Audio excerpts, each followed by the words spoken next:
Deepak निकाळजेंच्या Republican party of इंडियाच्या पश्चिम महाराष्ट्र महिला आघाडी अध्यक्षा रूपाताई वायदंडे यांनी कोल्हापूर लोकसभा मतदारसंघातून 15 एप्रिल रोजी उमेदवारी अर्ज दाखल केला.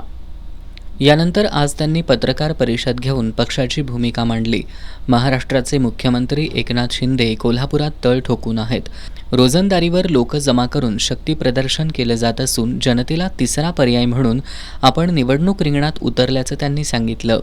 यावेळी त्यांनी महागाई, बेरोजगारी, शेतकरी, महिलांचे प्रश्न घेऊन निवडणूक लढवत असल्याचं सांगितलं. पंतप्रधान नरेंद्र मोदी मतदानापूर्वीच निवडणुकीचा निकाल घोषित करतायत. अब की बार 400 पारचा नारा देतायत. मग ईव्हीएम सेट केलंय का, असा सवाल वायदंडे यांनी उपस्थित करत भाजपवर निशाणा साधला.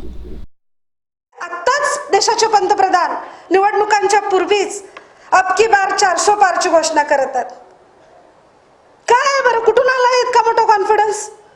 बीजेपी शिवसेनेचे देशातले सगळेच उमेदवार शक्ती प्रदर्शनानं अर्ज दाखल करत आहेत आणि आमच्या पाठीशी एवढी मोठी जनता आहे हे दाखवत आहेत. तर महाविकास आघाडीचं सुद्धा चित्र तेच आहे. मग हा कॉन्फिडन्स कुठून आहे की 400 पार होणारच आहे?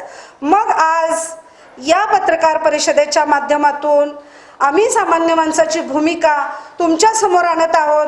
आमचा संशय आहे की 400 ईव्हीएम सेट केलेले आहेत का?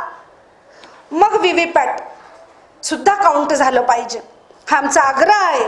अन्यथा रिपब्लिकन पार्टी ऑफ इंडिया याच्या माध्यमातून मी मागणी करते की ह्या निवडणुका बॅलेट पेपरवर झाल्या पाहिजेत. 400 पारचा नारा देणाऱ्या बीजेपीनं निश्चितपणानं ईव्हीएम मध्ये बिघाड केलेला आहे, ते सेट केलेले आहेत. आज असं सामान्य जनतेमध्ये वातावरण आहे. पत्रकार परिषदेला सरदार आमशीकर, प्रताप बाबर, रुपाली कांबळे, छाया बाबर, प्रिया कांबळे, गीता कांबळे, दयानंद दाभाडे आदी उपस्थित होते.